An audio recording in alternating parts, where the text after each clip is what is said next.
نؤمن به ونتوكل عليه ونعوذ بالله من شرور أنفسنا ومن سيئات أعمالنا من يهده الله فلا مضل له ومن يضلله فلا هادي له ونشهد أن لا إله إلا الله وحده لا شريك له ونشهد أن سيدنا وحبيبنا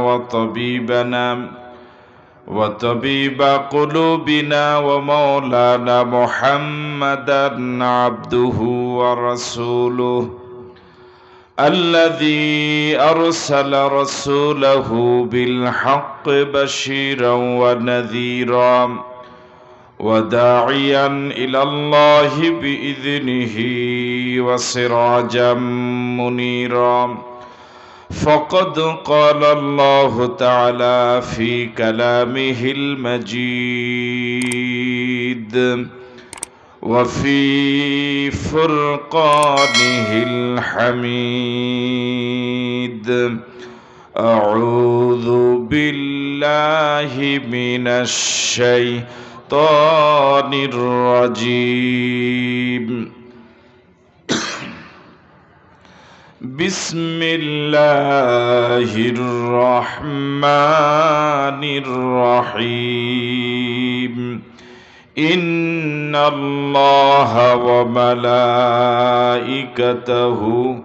يصلون على النبي يا أيها الذين آمنوا صلوا عليه وسلموا تسليما اللهم صل على محمد وعلى آل محمد كما صليت على إبراهيم وعلى آل إبراهيم إنك حميد مجيد اللهم بارك على محمد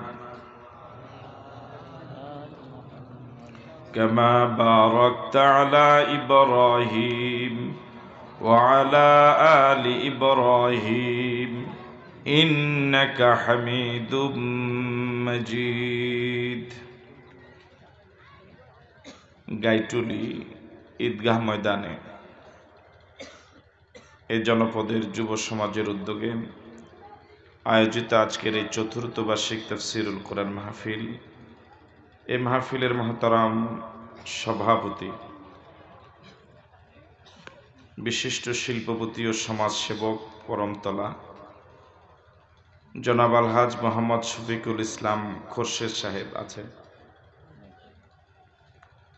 আজকের মাহফিলের প্রধান অতিথি এ জনপদের কৃতি সন্তান, আপনাদের গৌরব, আপনাদের অহংকার, মুরাদনগরের গণমানুষের প্রিয় মানুষ জনাব আলহাজ ইউসুফ আবদুল্লাহ হারুন সাহেব FCA, মাননীয় সংসদ সদস্য কুমিল্লা ৩ মুরাদনগর। বিশেষ অতিথি জনাব নজরুল ইসলাম, সদস্য জেলা পরিষদ কুমিল্লা, জনাব মোহাম্মদ আবুল হাশেম, চেয়ারম্যান ১৬ নং ধামগড় ইউনিয়ন পরিষদ, জনাব শাহজাহান খান বাবুল, বিশিষ্ট সমাজসেবক ফরমতলা।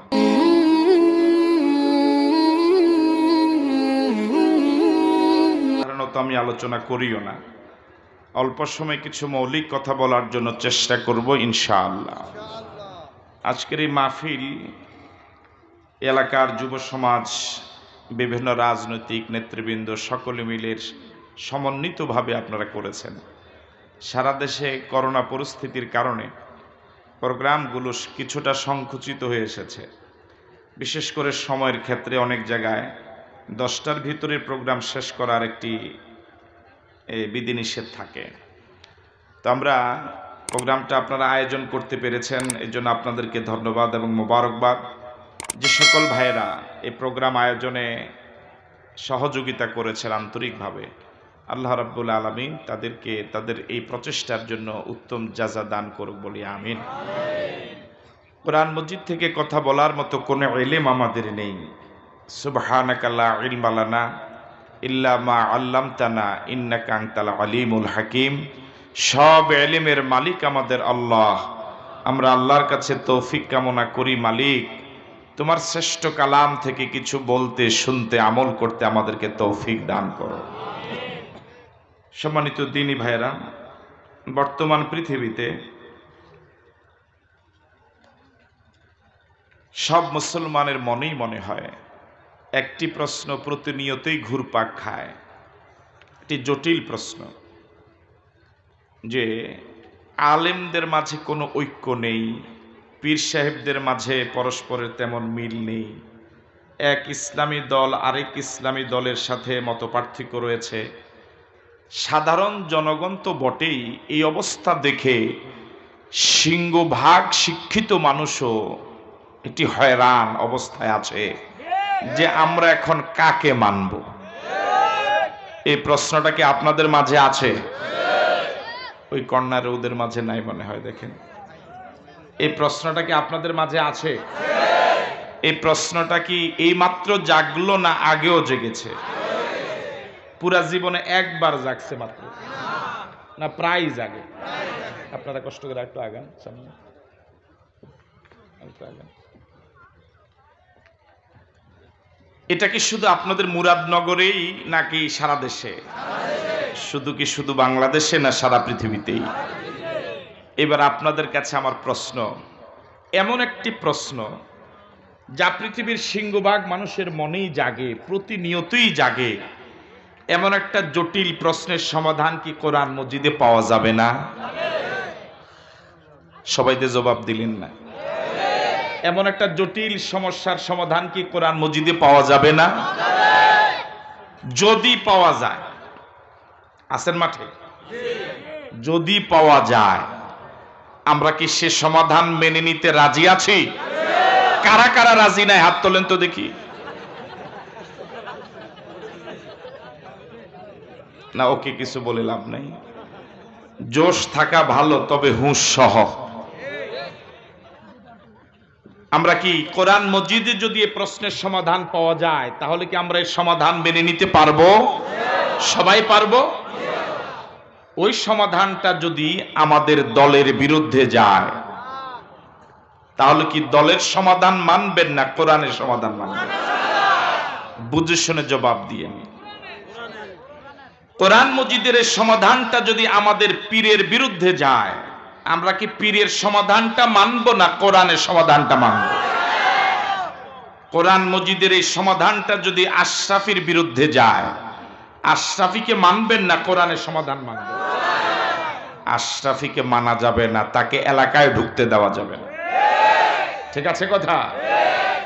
তাহলে যে কোনো মূল্যে আমরা কোরআন মজিদের সমাধান মেনে নেব ইনশাআল্লাহ। সবাই একমত? সবাই একমত? আসুন আমরা তালাশ করি এই সমস্যার সমাধান কোরআন মজিদে কি পাওয়া যায়।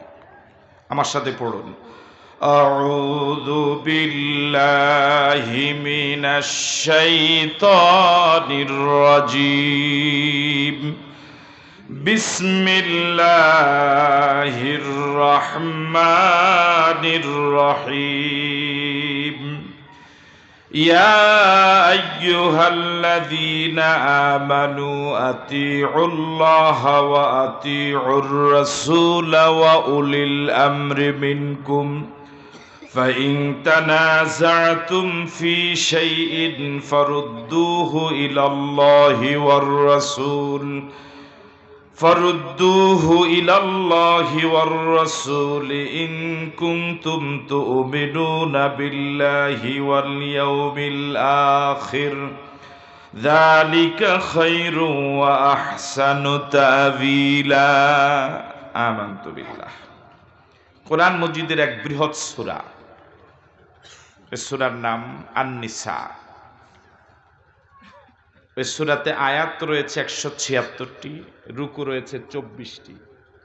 ওই সূরার ক্রমিক নাম্বার 4, সূরাটি মাদানী। 176 আয়াত সম্বলিত সূরাতুন নিসার আমরা 59 নম্বর আয়াত তেলাওয়াত করেছি। বলুন তো সূরাটির নাম? আগের যুবকেরা মনে চলে গেছে? আছে? বুঝা যায় যে এখানে যুবক আছে, বুঝা যায়। যে মাহফিলের আয়োজক যুবকেরা, উপস্থিতির সিংহভাগ যুবক, আওয়াজটা তো মুজাহিদের মতো হওয়া দরকার। কোন এলাকার যুবকেরা যদি ভালো হয়ে যায়, ওই এলাকায় ইবলিস ঢুকতে একটু চিন্তা করে। কথা বলেন ঠিক নয় কি? সবাই বলুন তো সূরাটির নাম। আবার বলুন, আরেকবার বলুন। আয়াত 176, বলুন। রুকু 24। কয়টি রুকু? ক্রমিক নাম্বার 4। কয় নাম্বার সূরা? সূরাটি মাক্কি না মাদানী? এবার বলুন তো কোরআন মজিদের 4 নাম্বার সূরায় কয়টি আয়াত, কয়টি রুকু? ওই সূরাটি মাক্কি না মাদানী? এবার সবাই একসাথে বলুন সে সূরাটির নাম। 176 আয়াত সম্বলিত সূরা আন-নিসার আমরা 59 নম্বর আয়াত তেলাওয়াত করেছি। কত নম্বর আয়াত? দেখুন আল্লাহ পাক কি বলেন। আল্লাহ রাব্বুল আলামিন বলেন, ইয়া আইয়ুহাল্লাযীনা আমানু আতিউল্লাহ ওয়া আতিউর রাসূল। হে ঈমানদারগণ, আতিউল্লাহ, আল্লাহর আনুগত্য করো, ওয়া আতিউর রাসূল, এবং রাসূলের আনুগত্য করো, ওয়া উলিল আমরি মিনকুম, এবং তোমাদের মাঝে যারা দায়িত্বশীল। কথাটা কে বললেন? আওয়াজ দিয়ে বলুন। কোন সূরায় বলেছেন? কত নম্বর আয়াতে? 59 নম্বর আয়াতে। কত নম্বর আয়াতে? কাদেরকে বলেছেন? আমাদেরকে। আমরা এখানে যারা আছি, আমরা কি ঈমানদার? কথা বলুন। তাহলে কে বলেছেন? কাদেরকে বলেছেন? আল্লাহ রাব্বুল আলামিন সারা পৃথিবীর সব ঈমানদারদেরকে খেতাব করলেন, অ্যাড্রেস করে বললেন, তোমরা হয়রান, কাকে মানবা? এই দল বলে একরকম, ওই দল বলে আরেক রকম, এই হুজুর বলে একরকম, ওই হুজুর বলে আরেক রকম, এই ইমাম বলে একরকম, ওই ইমাম বলে আরেক রকম। এখন তোমরা হয়রান, কাকে মানবা, কাকে অনুসরণ করে চলবা? আল্লাহ রাব্বুল আলামিন বলেন, আতিউল্লাহ, প্রথমত আনুগত্য করো আল্লাহর। কার? আরো জোরে বলুন। ওয়া আতিউর রাসূল, এবং আনুগত্য করো রাসূলের। কয়জন পাওয়া গেল? 1, 2, 3 নম্বর হলো ওয়া উলিল আমরি মিনকুম, এবং তোমাদের মাঝে যারা দায়িত্বশীল। কয়জন পাওয়া গেল? আপনারা কি বিরক্ত হচ্ছেন? কেউ কেউ তো এখন জবান খোলেনি। কয়জনকে মানতে বলেছেন? কে বলেছেন? কোন সূরায় বলেছেন? কত নম্বর আয়াতে বলেছেন? কয়জনকে মানতে বলেছেন? 1।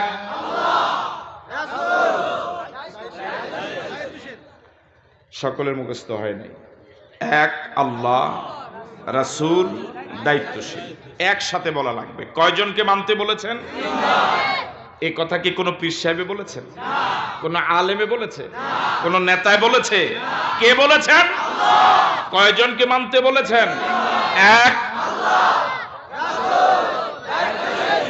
মাশাআল্লাহ, মুখস্থ হয়ে গেছে। এবার আয়াতটা মনোযোগ দিয়ে শুনুন। ইয়া আইয়ুহাল্লাযীনা আমানু, হে ঈমানদারগণ, আতিউল্লাহ। এখানে কি আতিউ শব্দটা আছে? তেলাওয়াতে বোঝা যায় না? আতিউল্লাহ, আতিউ আছে। ওয়া আতিউর রাসূল, এখানেও কি আতিউ আছে? কয় জায়গায় পাওয়া গেল? ওয়া উলিল আমরি মিনকুম, এই জায়গায় কি আতিউ আছে? তাহলে মানতে বলেছেন তিনজন, দুই জায়গায় আত্মীয় আছে, এক জায়গায় আত্মীয়। এটার মনে হয় কোনো কারণ নাই। কিরে ভাই কথা বলেন, কোনো কারণ আছে? আতিউল্লাহ, আতিউ শব্দটা কি আছে? ওয়া আতিউর রাসূল, এখানে কি আতিউ আছে? ওয়া উলিল আমরি মিনকুম, এখানে কি আতিউ আছে? তাহলে দুই জায়গায় আতিউ পাওয়া গেল, এক জায়গায় আতিউ নাই, এর মনে হয় কোনো কারণ নাই। মুফাসসিরিন কেরামের কারণ বলেছেন, আতিউল্লাহ, আল্লাহর আনুগত্য করো। এখানে আল্লাহ পাক আতিউ শব্দটা আলাদা ব্যবহার করেছেন। ওয়া আতিউর রাসূল, রাসূলের আনুগত্য করো, এখানেও আলাদাভাবে ব্যবহার করেছেন। তার মানে হলো আল্লাহ এবং রাসূলের আদেশ নিষেধ মানার ক্ষেত্রে কোনো প্রশ্ন করা যাবে না, কোনো তর্ক করা যাবে না। বিনা প্রশ্নে, বিনা যুক্তিতে আল্লাহ এবং রাসূলের আদেশ নিষেধ মেনে নিতে হবে। কোনো প্রশ্ন করা যাবে না, কোনো কেন বলা যাবে না। আমি কি কথা বুঝতে পেরেছি? যদি আদেশটা হয় আল্লাহর, যদি আদেশটা হয়, যদি নিষেধটা হয় আল্লাহর, যদি নিষেধটা হয় রাসূলের, এক্ষেত্রে কোনো প্রশ্ন করা, কোনো তর্ক করা, দলের পক্ষে হলেও মানতে হবে, দলের বিরুদ্ধে গেলেও মানতে হবে, পীরের পক্ষে হলেও মানতে হবে, পীরের বিরুদ্ধে গেলেও মানতে হবে, যদি আদেশটা হয় আমার আল্লাহ এবং রাসূলের। কোনো কেন বলা, বুঝতেছেন কথা? আল্লাহ এবং রাসূলের আদেশ নিষেধের ক্ষেত্রে কোনো কেন নাই। প্রতি রাকাতে রুকু কয়টা? প্রতি রাকাতে রুকু কয়টা? সেজদা কয়টা? কেন? কেন কইলে মাইস কথা কয় না কা? এটা তোমার দলীয় অফিস না, এটা ফাইজলামির জায়গা না। তোমার যা ইচ্ছা তুমি তাই করবা। ইসলামে জাতীয় করার কোনো অধিকার নাই। মাগরিবের নামাজ ফরজ কয় রাকাত? এশার নামাজ ফরজ কয় রাকাত? কেন? যুবকেরা বলো মাইস, ওরে কথা কয় না কেন? কেন কইলেই যেহেতু আদেশটা আল্লাহ এবং রাসূলের, কোনো যুক্তি তালাশ করা যাবে না, কোনো প্রশ্ন করা যাবে না, সারেন্ডার হয়ে যাওয়া লাগবে, মাথা নত করে দেওয়া লাগবে যদি আল্লাহর আদেশ এবং রাসূলের আদেশ হয়।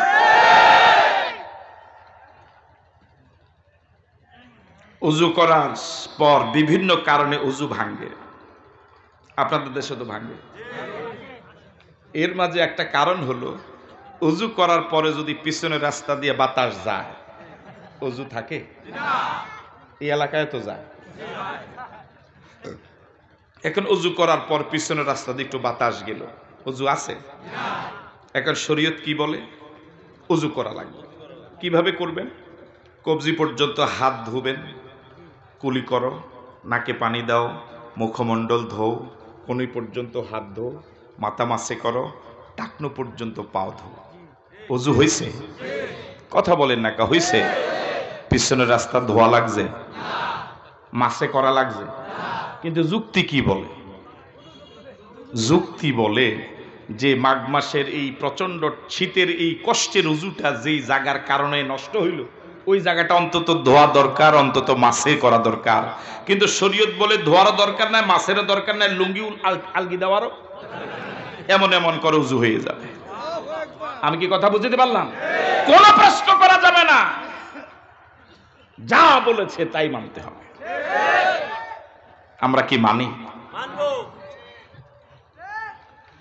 যখন আল্লাহ এবং নবীর আদেশ নিষেধের সাথে দলের আদেশ এবং নিষেধের বেমিল হয়, পৃথিবীর সিংহভাগ দলীয় কর্মীরা আল্লাহ এবং রাসূলের আদেশ নিষেধকে এক জায়গা রাখে, দলের আদেশ এবং নিষেধকে প্রাধান্য দেয়।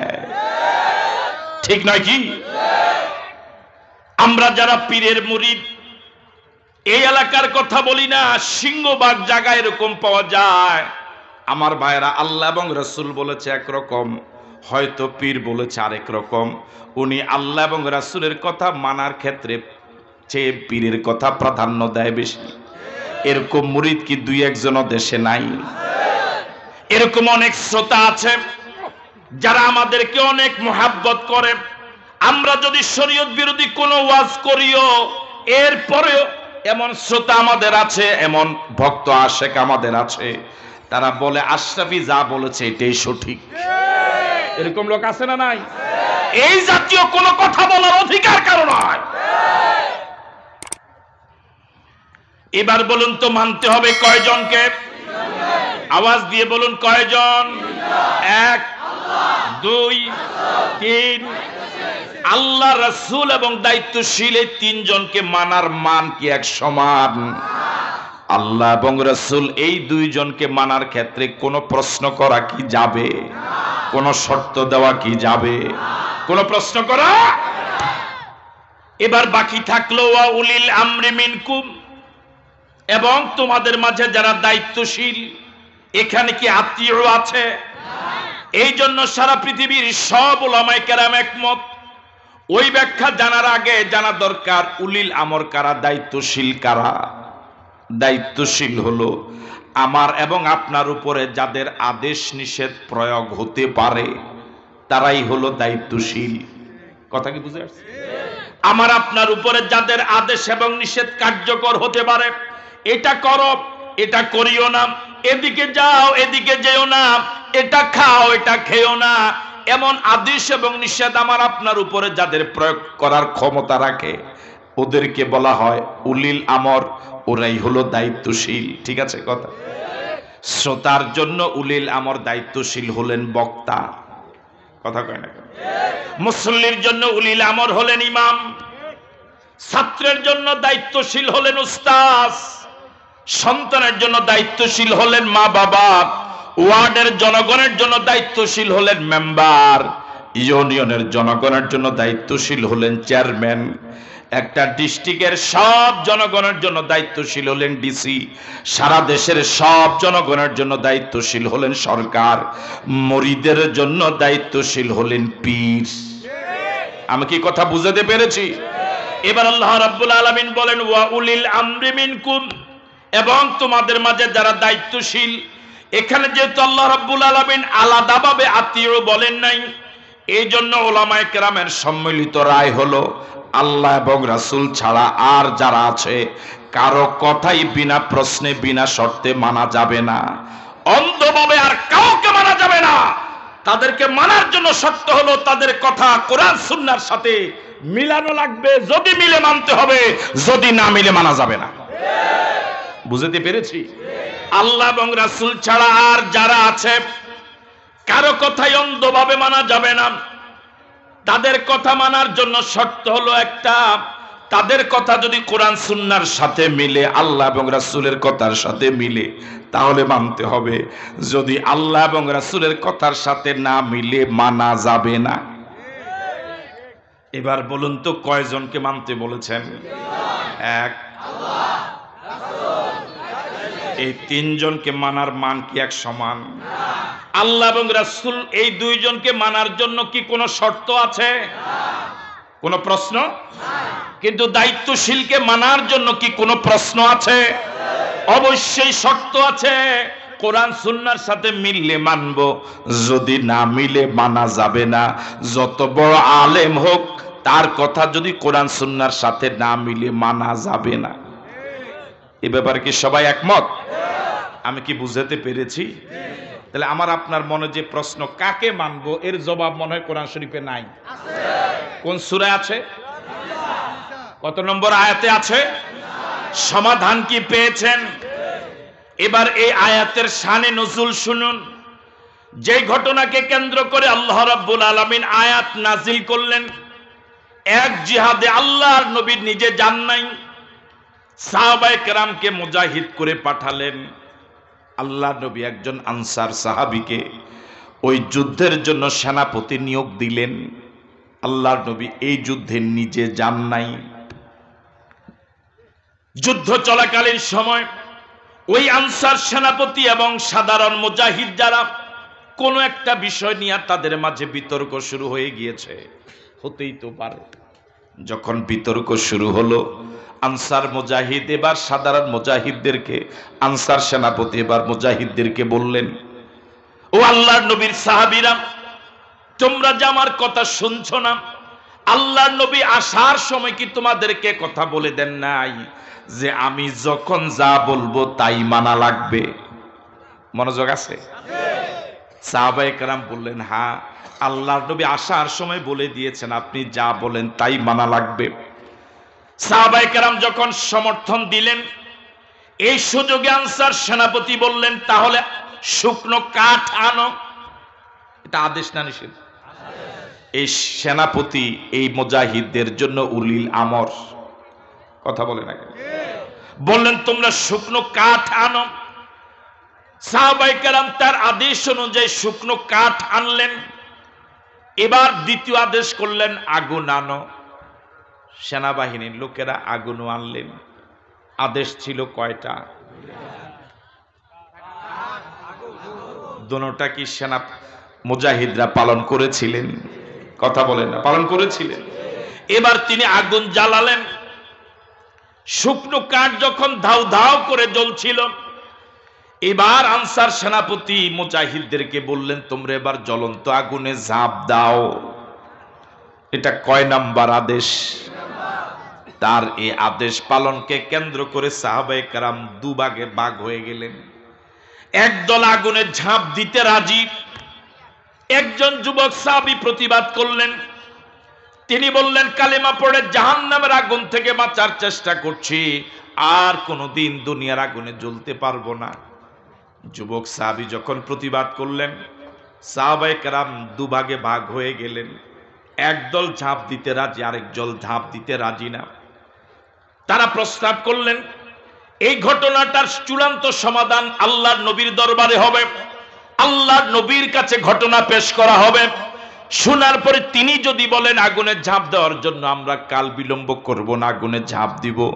তিনি যদি বলেন আগুনে ঝাঁপ দেওয়া যাবে না, তাহলে ঝাঁপ দিব না। আল্লাহ নবীর কাছে ঘটনা বয়ান করা হলো।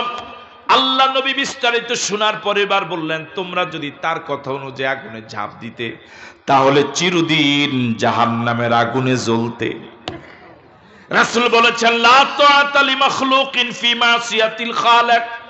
স্রষ্টার বিরুদ্ধে গিয়া সৃষ্টির কোনো আইন মানা যাবে না।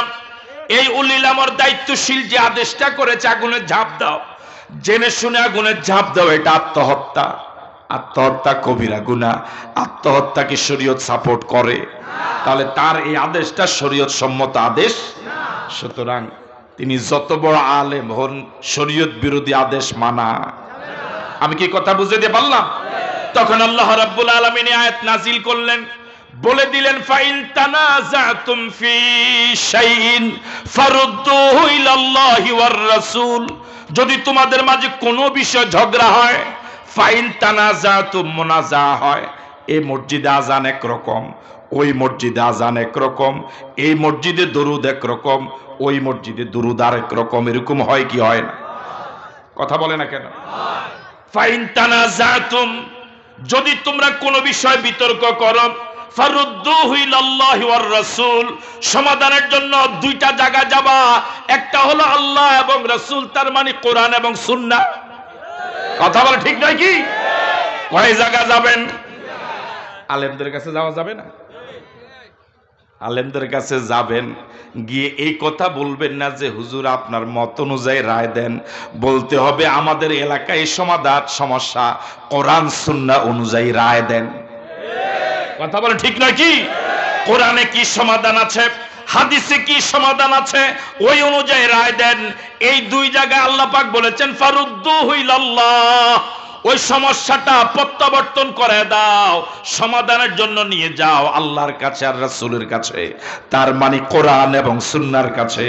কোরআন এবং সুন্নাহ যে রায় দিবে এটাই সঠিক রায়। কথা বলে ঠিক নয় কি?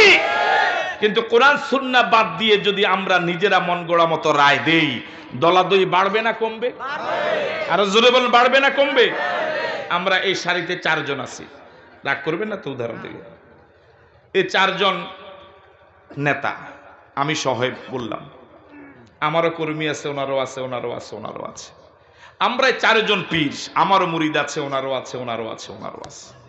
এখন আমরা প্রত্যেকে যদি আলাদা আলাদা ভাবে নিজের মুরিদ এবং দল ঠিক রাখার জন্য কোরআন সুন্নাহ বাদ দিয়ে রায় দেই, মুরিদ এবং কর্মীদের মাঝে দলাদলি কি বাড়বে না কমবে? জোরে বলুন। কিন্তু আমরা চারজন যদি একমত হয়ে যাই, কর্মী থাকুক বা না থাকুক, মুরিদ থাকুক বা না থাকুক, আসুন কোরআন সুন্নাহ অনুযায়ী রায় দেই, তাহলে কি আমার ভাইয়েরা সমাধানটা সহজ নয়? তখন এই আয়াত নাযিল হয়। আল্লাহকে কেন মানবেন না বিনা প্রশ্নে? তিনি তো আমার আপনার মালিক। কথা বলেন ঠিক নয় কি? আমরা মালিক না গোলাম? আরো জোরে বলুন। শুধু কি গোলাম না গোলামের ঘরের গোলাম? 14 গোষ্ঠী গোলাম। বেজার হচ্ছেন মনে হয়। আমি যে আল্লাহর গোলাম, আমার আব্বা আম্মা সে আল্লাহর গোলাম। আমি যে আল্লাহর গোলাম, আমার পীর সে আল্লাহর গোলাম। কথা বলেন না কেন? আমি যে আল্লাহর গোলাম, আমার নেতাও সে আল্লাহর গোলাম। আমি যে আল্লাহর গোলাম, আমার ইমামও সে আল্লাহর গোলাম। তাহলে আমরা সবাই কি? আমার ভাইয়েরা, কোন গোলাম মালিকের কোন আইনের কি বিরোধিতা করতে পারে? বিরোধিতা তো দূরের কথা, মালিকের কোন আইনের ব্যাপারে কোন গোলাম কোন মন্তব্য করতে পারে না। তাহলে আর গোলামের পথ? তাহলে আল্লাহর আইন মানবো, আদেশ নিষেধ মানবো, কোন প্রশ্ন করা? যেহেতু আমরা গোলাম, গোলামের ঘরের গোলাম, মালিক যা বলে তাই মানতে হবে, তাহলে গোলামি থাকবে, না হলে থাকবে না। আমার ভাইয়েরা, পৃথিবীতে যা কিছু আছে সব গোলামি করে কার?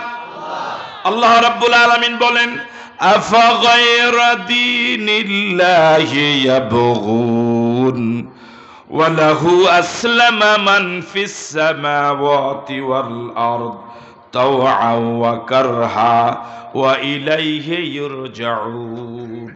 ও দুনিয়ার মানুষেরা, এক ফোঁটা পানি দিয়ে এত সুন্দর মানুষ বানালাম, দুনিয়াতে যাওয়ার পর আমি আল্লাহকে বেমালুম ভুলে গেলে বানালাম আমি আল্লাহ, সিজদা দাও মাজারে। আর আসতে বলেন, মাইর আসতে পারে। বানালাম আমি আল্লাহ, আমার জিকির করো না, জিকির করো ল্যাংটার। কথা বলেন ঠিক নয় কি? মানুষ কত নিমক হারাম, মানুষ কত বেঈমান, কত নিমক হারাম। পুরা বডির ভিতরে কোটি কোটি টাকার সম্পদ দিলেন কে? ওই আল্লাহর আইন মানে না, ওই আল্লাহর জন্য স্লোগান দেয় না, বরং আল্লাহর বিরুদ্ধে গিয়া স্লোগান দেয়। আল্লাহ রাব্বুল আলামিন বলেন, সারা পৃথিবীতে যা কিছু আছে, মানুষ যা দেখে যা দেখে না, সব আইন মানে কার? আওয়াজ দিয়ে বলুন আল্লাহ।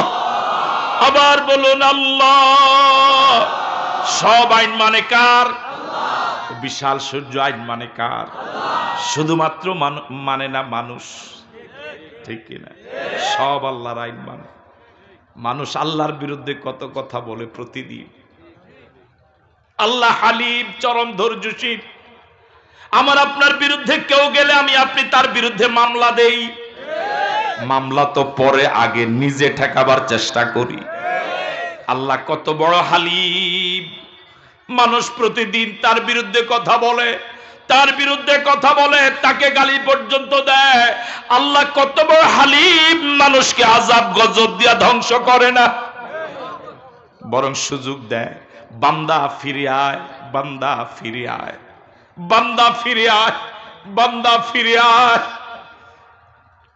আমার ভাইয়েরা, কোন মানুষ জাহান্নামের কিনারে চলে যাওয়ার পরে আবার যদি কোনো কারণে আল্লাহর দয়ার পথে ফিরে আসে, আল্লাহ রাব্বুল আলামিন সবচেয়ে বেশি খুশি হয়। এই জন্য আল্লাহ রাব্বুল আলামিন চান বান্দানি কোনোভাবে কোনো আলোচনা নিয়ে ফিরে আসে। কোনো হক্কানি পীর মাশায়েখের কারণে, কোনো ইসলামী আন্দোলনের কারণে, কোনো তাফসীর মাহফিলের কারণে, কোনো ওয়াজ মাহফিলের কারণে, কোনো নেককার বান্দার সোহবতে আল্লাহর বান্দারা নিয়ে আল্লাহর পথে ফিরে আসে। এই জন্য আল্লাহ রাব্বুল আলামিন চেয়ে থাকেন বান্দানি আমি আল্লাহকে সিজদা দেয়। আল্লাহু আকবার। সব আইন মানে কার? আমরা কি আল্লাহর আইন মানতে রাজি আছি? জীবন চলে যেতে পারে, আল্লাহর বিরুদ্ধে যাওয়া যাবে না। রাজি আছি? আমি সব হারাবো, ঈমান হারাবো না। সবাই কি একমত? কারা কারা একমত? দুহাত তুলে দেখান। আল্লাহ কবুল করুন। আমার ভাইয়ারা, এবার নবীকে মানবেন কেন? নবী নিজ থেকে কোনো কথা বলেন না, অন্ধভাবে কেন নবীকে মানবেন? তার কারণ হলো নবী নিজ থেকে কোনো কথা বলেন না। তিনি যা বলেন সব কার কাছ থেকে পেয়ে বলেন? আরো জোরে বলেন। মা ইয়ানতিকু আনিল হাওয়া ইন হুয়া ইল্লা ওয়াহয়ুন ইউহা। নবী নিজ থেকে কোনো কথা বলেন না, আল্লাহ যা বলতে বলেন তাই বলেন। সুবহানাল্লাহ। এমন নবীকে কেন অন্ধভাবে মানবেন না? কেন তাকে মানবেন না? গোটা জিন্দেগিতে নবী একটা অসত্য কথা বলে নাই। আল্লাহু আকবার বলবেন। এমন একজন মানুষ কি পৃথিবীতে পাওয়া যাবে? আমরা কি অসত্য কথা বলি? বলি না? বলছি। আমরা কি মিথ্যা কথা বলি? অনেক সত্যবাদী আছে তো, গোটা জিন্দেগিতে একটা মিথ্যা কথা বলেন না। এখানে এরকম কেউ আছেন?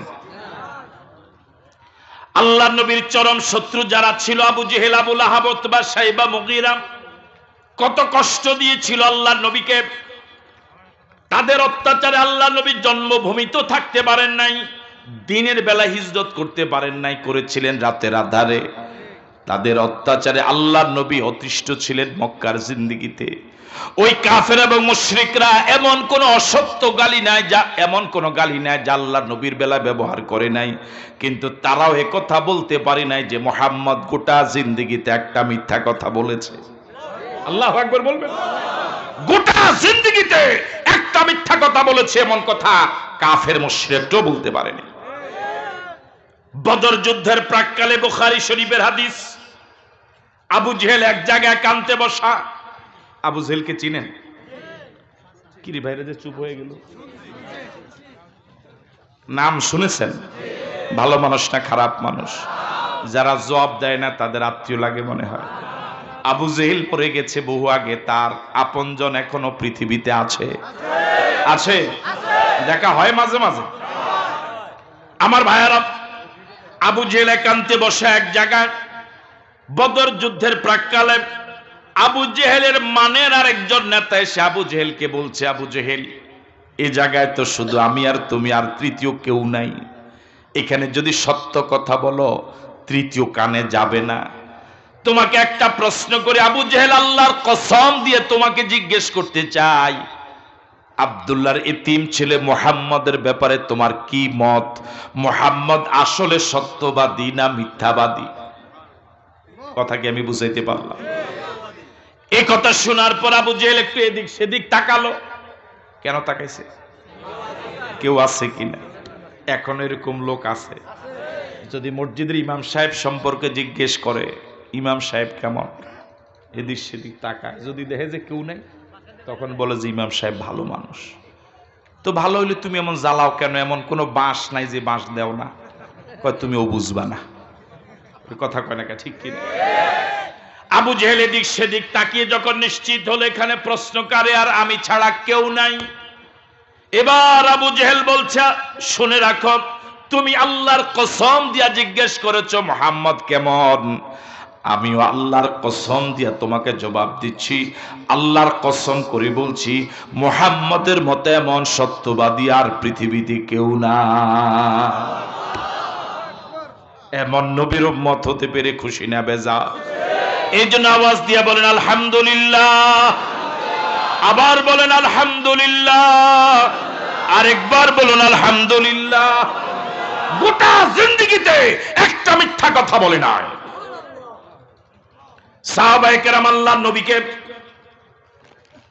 কিভাবে বিশ্বাস করতেন, যা বলতেন তাই মানতেন, কোনো প্রশ্ন নাই।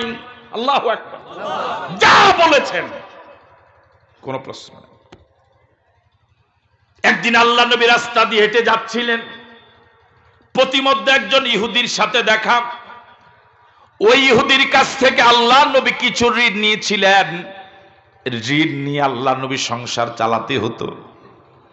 কত কষ্টকর ছিল রাসূলের পারিবারিক জীবন। আর এখন আমরা কত হাজার হাজার টাকা মাহফিল কমিটিকে চাপ দিয়ে নিয়ে, কত কষ্ট করে মাহফিলের আয়োজন করেন, টাকা নিয়ে আমরা যে দুর্ব্যবহারটা করি, যে চাপটা মাহফিল কমিটিকে আমরা দেই। আল্লাহ তুমি আমাদেরকে হেদায়েত করো, আল্লাহ তুমি আমাদেরকে হেফাজত করো। আল্লাহ নবী ইহুদির কাছ থেকে ঋণ নিয়ে সংসার চালিয়েছিলেন। যত সময় তিনি ঋণ পরিশোধ করেছিলেন, কিন্তু ইহুদি আল্লাহর নবীর পথ আগলে দাঁড়ালো, বলল মুহাম্মদ, দরুদ পড়বেন, বলল মুহাম্মদ তুমি আমার ঋণ পরিশোধ করো। আল্লাহর নবী বললেন আমি ঋণ পরিশোধ করেছি। ইহুদি বলছে না পরিশোধ করো নাই। আল্লাহর নবী বলছেন আমি পরিশোধ করেছি। ইহুদি বলছে পরিশোধ করো নাই। তর্ক বিতর্কের রূপ নিল। এমন সময় সুচতুর ইহুদি বলল মুহাম্মদ তুমি যদি ঋণ পরিশোধ করেই থাকো তাহলে দুনিয়ার নিয়ম অনুযায়ী একজন সাক্ষী উপস্থাপন করো। তার এই কথাটা তো যৌক্তিক, কিন্তু ঘটনা ছিল এমন, আল্লাহ নবী যখন ঋণ নিয়েছিলেন তখনও কেউ সাক্ষী ছিল না, যখন পরিশোধ করেছিলেন তখনও কেউ সাক্ষী ছিল না। আল্লাহ নবী বিব্রতকর অবস্থায় পড়ে গেলেন, করবেনটা কি? এমন সময় এই ঘটনার পাশ দিয়া একজন মুসলিম যাচ্ছিলেন, যিনি মাত্র কয়েকদিন আগে কালেমা পড়ে মুসলমান হলেন। ইহুদি যখন বলছে সাক্ষী দেখাও, ওই মুসলিম দুহাত তুলে বললেন ইয়া রাসূলুল্লাহ আমি এই ঘটনার সাক্ষী। জোরে বলেন আল্লাহু আকবার। আল্লাহ নবী ইহুদির সামনে ওই মুসলিমকে প্রশ্ন করলেন, আল্লাহর বান্দা আমি যখন ঋণ নিয়েছিলাম তখনও তুমি ছিলে না, যখন পরিশোধ করেছিলাম তখনও তুমি ছিলে না, এমন অদেখা বিষয়ের সাক্ষী তুমি কেমন করে হও? আল্লাহু আকবার বলবেন। এবার আপনাদের হাজারো জনতার কাছে প্রশ্ন, এই ঘটনা যদি আমার আপনার জীবনে ঘটতো, আমি আপনি কি ওর সামনে এই সাক্ষীকে প্রশ্ন করতাম? কিভাবে কথা বলেন? আপাতত সাইরা, পরে হয়তো জিজ্ঞেতাম ভাই কেমনে কইলি, কিভাবে কথা কয় না কাছে।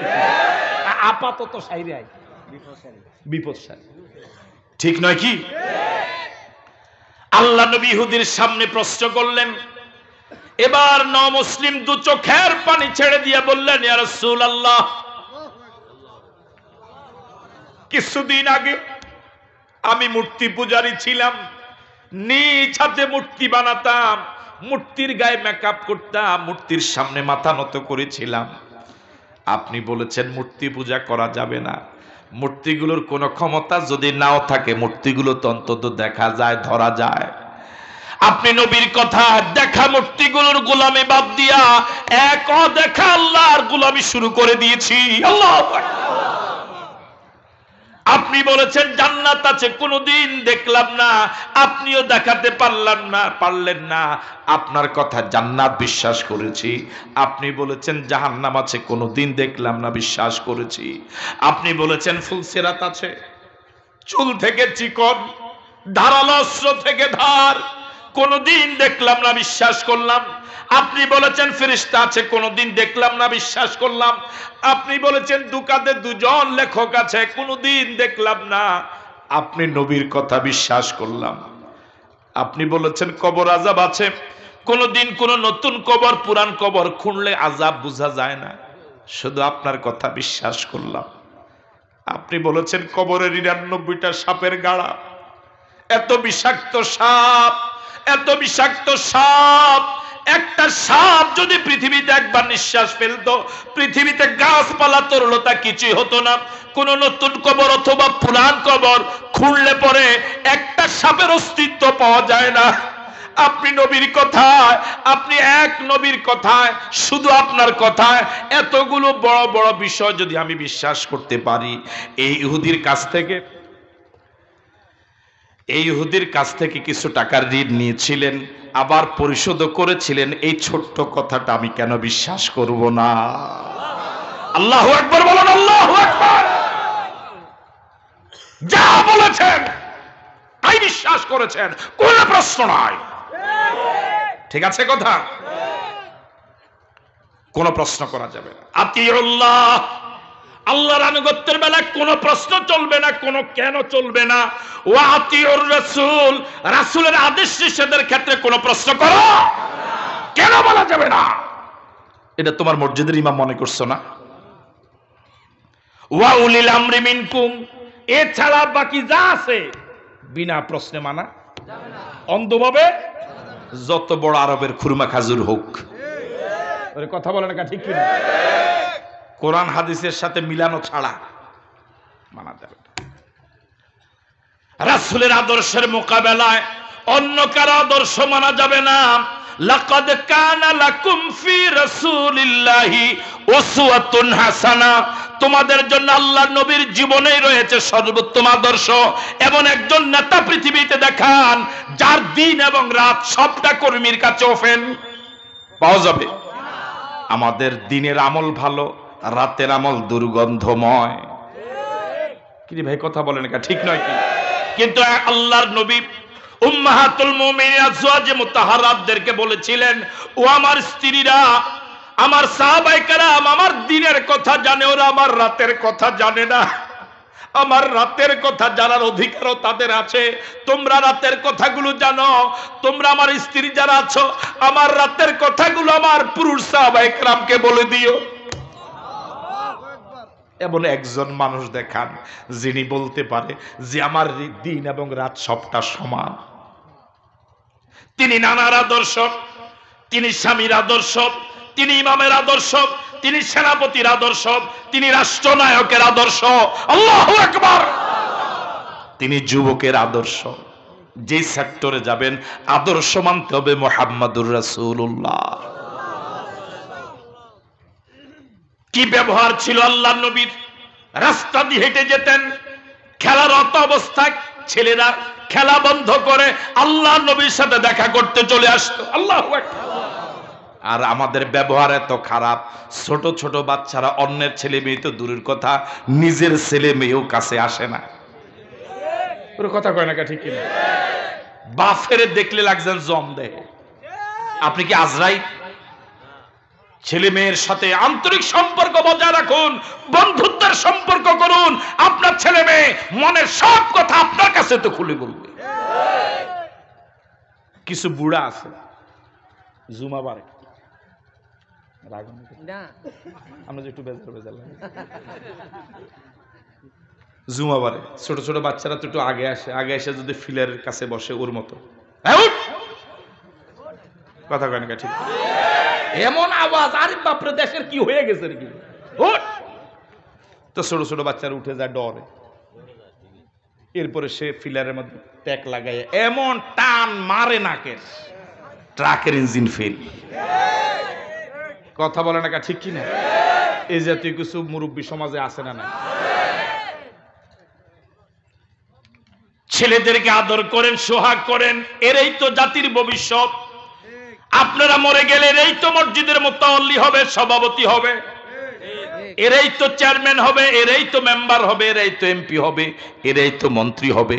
এখন যদি এদেরকে আদর সোহাগ করে করে কোরআন সুন্নাহর আলোকে গড়ে তোলেন, এরা দুর্নীতি মুক্ত হবে। কথা বলে ঠিক নয় কি? আপনার মেজাজ এত খারাপ, খিটখিট কুটকুট, ছেলে মেয়ে কাছে আসে। আমার ভাইয়েরা, অন্যান্য নবী যারা আছেন ছিলেন, সব নবীদেরকে আমরা নবী মানব, কিন্তু আদর্শ মানব মুহাম্মাদুর রাসূলুল্লাহ। আমানতু বিল্লাহি ওয়া মালাইকাতিহি ওয়া কুতুবিহি, সব রাসূলকে আমরা এজমালি ভাবে রাসূল মানব, কিন্তু আদর্শ মানব মুহাম্মাদুর রাসূলুল্লাহ। অন্য নবীদের যুগেও নামাজ ছিল, অন্য নবীদের যুগেও রোজা ছিল। এখন প্রশ্ন করার কোন সুযোগ নাই মুসার যুগের নামাজ কেমন ছিল, এখন প্রশ্ন করতে হবে মুহাম্মাদুর রাসূলুল্লাহর নামাজ কেমন ছিল। ঠিক আছে কথা? একদিন মসজিদে নববীতে, বিরক্ত হচ্ছেন না তো? আর কয়েক মিনিট থাকা যাবে? বুখারী শরীফের হাদিস, একদিন মসজিদে নববীতে হযরত ওমর ফারুক রাদিয়াল্লাহু তাআলা আনহু তাওরাত পড়তেছিলেন। কি জোরে বলেন? হযরত মুসার উপর অবতীর্ণ কিতাব তাওরাত পড়তেছিলেন কে? হযরত ওমর। কে পড়তেছিলেন? আল্লাহর নবী দেখলেন যে হযরত ওমর কি পড়ে। কথা বলেন? আল্লাহর নবী এমন রাগ হলেন, এমন গুসা হলেন, চেহারা লাল হয়ে গেল আল্লাহর নবীর। ওমর কেন তাওরাত পড়ে? আল্লাহু আকবার বলবেন। বয়োবৃদ্ধ সাহাবী, জ্ঞানবৃদ্ধ সাহাবী হযরত আবু বকর সিদ্দিক রাদিয়াল্লাহু তাআলা আনহু, তিনিও এই মজলিসে বসা। তিনি দেখলেন ওমরের তাওরাত পড়া দেখে আল্লাহর নবী প্রচন্ড রাগ করেছেন। হযরত আবু বকর ওমর রাদিয়াল্লাহু তাআলা আনহুকে মৃদু ধমক দিলেন, বললেন, ওমর, ও ওমর, এখনো কি তুমি তাওরাত পড়া বন্ধ করো নাই? তুমি কি আল্লাহ নবীর চেহারা মোবারকের দিকে একবার তাকায় দেখো নাই? আল্লাহ নবী তোমার তাওরাত পড়া দেখে কি পরিমাণ রাগ করেছে। আল্লাহু আকবার। হযরত তোমার তাওরাত পড়া বন্ধ করলেন, আল্লাহ নবীর চেহারার দিকে একটু ফিরে তাকালেন। আল্লাহ নবীর চেহারার দিকে ফিরে তাকিয়ে হযরত ওমরের মতো সিংহ পুরুষ ভয়ে থরথর করে কাঁপা শুরু করেছে। আল্লাহু আকবার। যে ওমর রাস্তা বের হলে শয়তান পালায়, কথা বলে না কেন? যে ওমর রাস্তা বের হলে শয়তান পালায়, আর আমরা ঘরে থাকলেও শয়তান ধরে, ঠিক না? আমরা বারে যাওয়া লাগে না, ঘরে থাকলেই সুবহানাল্লাহ। ও কয় সুবহানাল্লাহ। এটা আগামী বছর মাহফিলে ঘোষণা দিয়েছে, কয় সুবহানাল্লাহ। আমরা ঘরে থাকলেও শয়তান শুধু কি ধরে না, জাতে। আর হযরত ওমর রাস্তা বের হলে শয়তান পালায়। ওই ওমর আল্লাহ নবীর চেহারা দেখে ভয় থরথর করে কাঁপে। ওই ওমর ভয় থরথর করে কাঁপা শুরু করলেন। যে ওমর কালেমা পড়েছিলেন পাহাড়ের চূড়ায় দারুল আরকামে, কালেমা পড়ার পর হযরত ওমর জিজ্ঞেস করলেন, ইয়া রাসূলুল্লাহ, আপনি কি সত্য নবী নন? রাসূল বললেন হ্যাঁ। ওমর জিজ্ঞেস করলেন, ইসলাম কি সত্য ধর্ম নয়? রাসূল বললেন হ্যাঁ। এবার ওমর বললেন, আপনি যদি সত্য নবী হন, ইসলাম যদি সত্য ধর্ম হয়, এখন থেকে আল্লাহর গোলামি আর পাহাড়ের গুহায় হবে না, এখন থেকে আল্লাহর গোলামি আর গোপনে হবে না, এখন থেকে আল্লাহর গোলামি হবে আল্লাহর ঘরের সামনে মুক্ত আকাশে। আল্লাহু আকবার। ওই ওমর আল্লাহ নবীর চেহারা দেখে ভয় থরথর করে কাঁপলেন। ওই ওমর আল্লাহ নবীর চেহারা দেখে ভয় থরথর করে কাঁপা শুরু করলেন। যে সকল সাহাবায়ে কেরাম কাফের এবং মুশরিকদের অত্যাচারে হিজরত করতে বাধ্য হয়েছিলেন মদিনায়, সব সাহাবায়ে কেরাম হিজরত করেছিলেন রাতের আধারে গোপনে। আমাদের রাসূলও হিজরত করেছিলেন রাতের আধারে, একজন মাত্র সঙ্গী আবু বকরকে নিয়ে। কিন্তু একমাত্র ওমর, শুধুমাত্র ওমর, কেবলমাত্র ওমর গোপনে হিজরত করে নাই, রাতে হিজরত করে নাই। তিনি হিজরত করেছিলেন দিনের বেলা। খোলা তলোয়ার নিয়ে বের হয়ে গেলেন। আল্লাহু আকবার বলবেন না? খোলা তলোয়ার হাতে নিয়ে ওমর বের হলেন, এলান করলেন, ও মক্কার লোকেরা, আমি খাত্তাবের ছেলে ওমর, আমি মদিনা যাচ্ছি হিজরতের জন্য। কেউ যদি চায় তার স্ত্রীকে বিধবা বানাতে, কেউ যদি চায় তার সন্তানকে এতিম বানাতে, সে যেন আমি ওমরের সামনে এসে দাঁড়ায়।